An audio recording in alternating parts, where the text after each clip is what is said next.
What's going on, ma'am? I'm dying, that's what's up. Ma'am, are you still there? Ma'am, are you still there?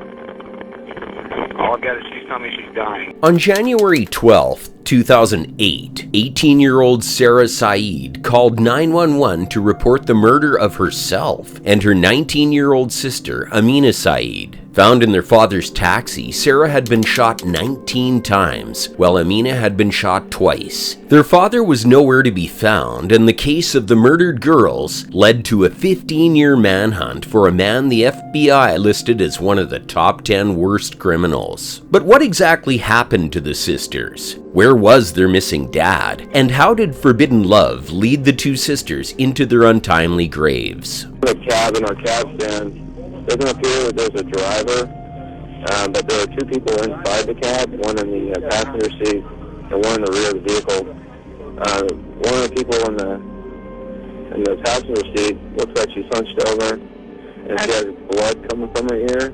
It doesn't look like they're alive to me. I understand that. We've got our officers in route. On January 1st, 2008, the bodies of Amina and Sarah Saeed were found by a local taxi driver in their father's taxi, parked near the service entrance of the Omni Mandalay Hotel in Irving, Texas. Amina, who had been shot twice, was found slumped in the front passenger seat, while Sarah, who had been shot 9 times, was in the back seat. Upon seeing them, the driver called 911 and unknowingly started a manhunt that would last 15 years and a case that still shocks detectives to this day. As the investigation started, officers quickly realized the case wasn't complete, as the girls weren't the only ones who went out that night, and their father, Yasser, had also gone missing. But what happened? Yasser Saeed was born on January 27, 1957 in Egypt. He moved to the United States on a student visa in 1983 and became a permanent resident in 1987. In the US, Yasser worked as a taxi driver to support himself, and at the time did well for himself.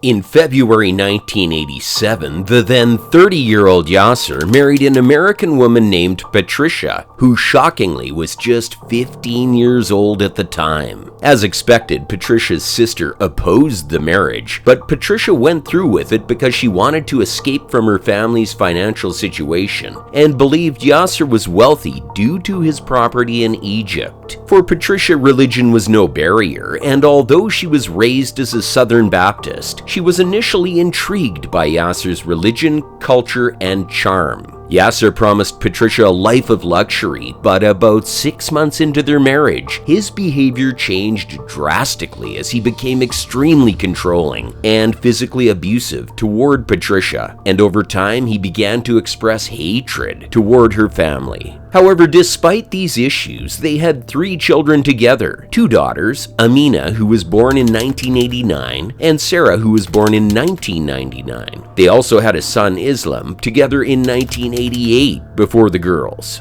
Yasser also had an illegitimate daughter who was born in 1987.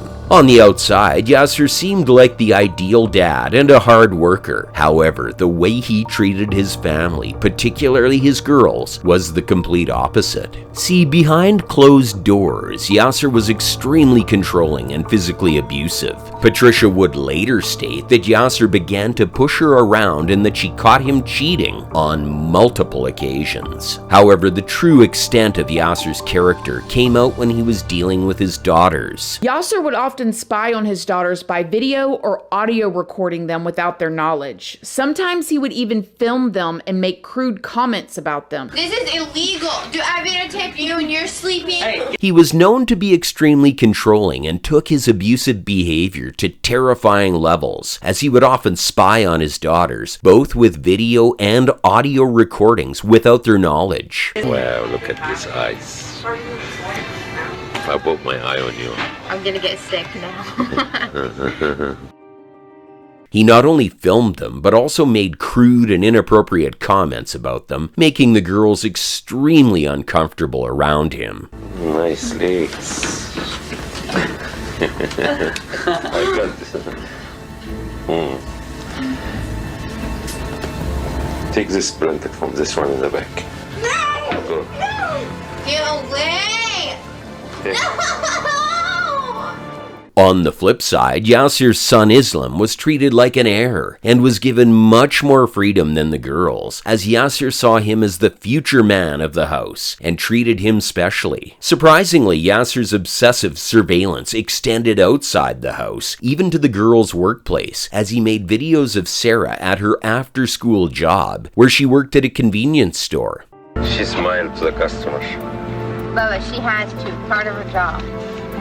She's in trouble. He not only made videos, but also made comments, complaining that she smiled too much at the customers in the store. At around the same time, Yasser also allegedly took Amina to Egypt to arrange a marriage for her with a much older friend of his. Amina, however, rejected the arrangement, and upon returning to the US, told her friends that she feared her father intended to kill her. Yasser's abuse was not only physical and emotional, but also sexual, as it was reported that Yasser inappropriately touched his daughters and was reported to the police, with his daughters initially giving a detailed statement to the police about the sexual abuse. However, the charges were dropped when their mother, Patricia, later had them retract their statements, claiming they had made everything up. With her father breathing down her neck and stalking her every move, Amina took a huge risk and secretly began dating a boy named Joseph Marino, whom she met at Taekwondo classes. The two were in love from the start, and soon enough Amina started sneaking out to spend time with him, risking being caught by her father. Felt like what we had was very real, and it was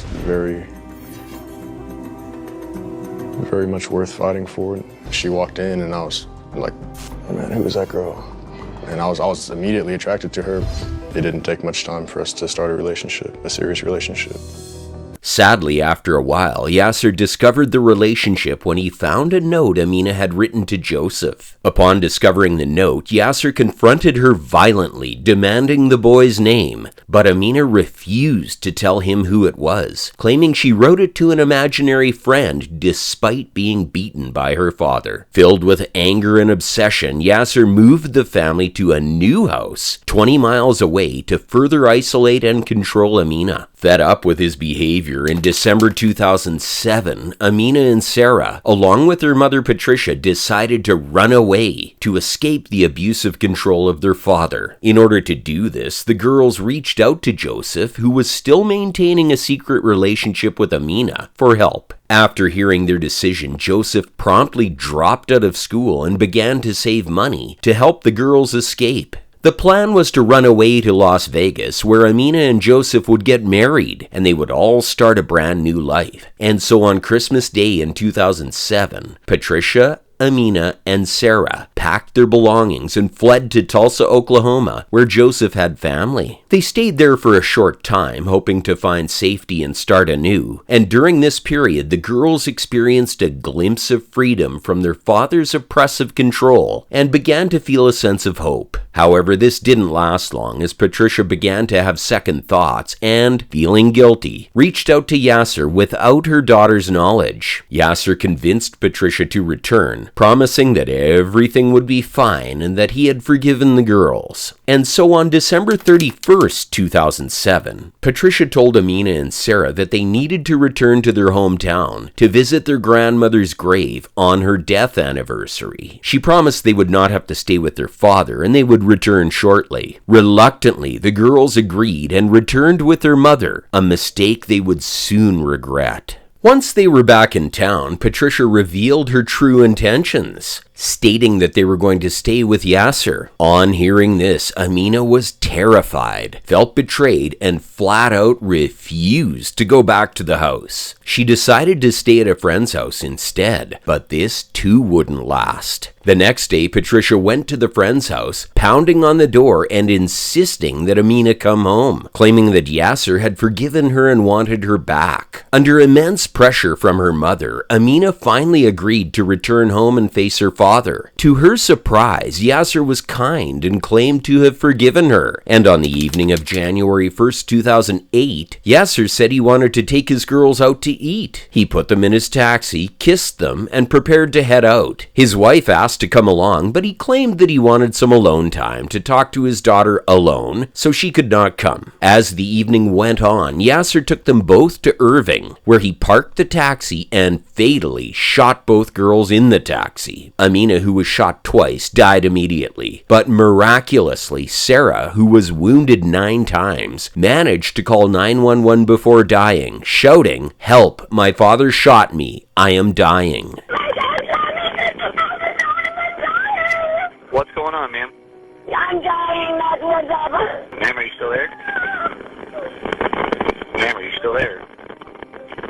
All I've got is she's telling me she's dying. Yasser fled the scene, leaving his daughter's bodies in the car. As detectives began investigating, it became evident that Yasser had killed his daughter, and a manhunt for him began. The manhunt would last for 15 years, with one close call in August 2017, when a maintenance worker at an apartment complex in Bedford, Texas, reported seeing a man matching Yasser's description inside an apartment rented by Yasser's son, Islam. When detectives showed the worker a photo of Yasser, he confirmed it was him. However, by the time investigators obtained a search warrant and entered the apartment, Yasser had fled. At the house, they found evidence suggesting he had been there, including prescription eyeglasses and DNA from a toothbrush and cigarette butts. Despite this close call, Yasser managed to evade capture until 2020. See, in August 2020, authorities began a 24-hour surveillance operation on a home in Justin, Texas, where they observed Islam and Yasser's brother Yassin frequently coming and going. They also noticed the shadow of another person inside the house. And on August 26, 2020, after a week of surveillance, the FBI obtained a search warrant and arrested Yasser. He was found hiding inside the home, which was under close watch. On the same day, they also arrested Islam and Yassin Saeed in nearby locations, charging them with concealing a person from arrest and helping Yasser evade capture for years. In the end, Yasser Saeed was charged with the capital murders of his daughters, Amina and Sarah, and despite his defense, the jury found him guilty after a brief deliberation. He was sentenced to life in prison without the possibility of parole and is currently incarcerated at the Texas Department of Criminal Justice's McConnell Unit. He wasn't the only one who got sentenced, though, as his son Islam pleaded guilty to concealing a person from arrest and was sentenced to 10 years in federal prison in April 2021. His brother Yassin was also convicted of the same charge and received a 12-year federal prison sentence in February 2021 for his role in hiding Yasser and aiding his evasion of law enforcement. Obsessed till the very end, Yasser is still in jail today with no parole in sight. But what do you think about the case? Let us know your thoughts in the comment section below, and if you liked the video, please give it a like and subscribe. Until next time, stay safe.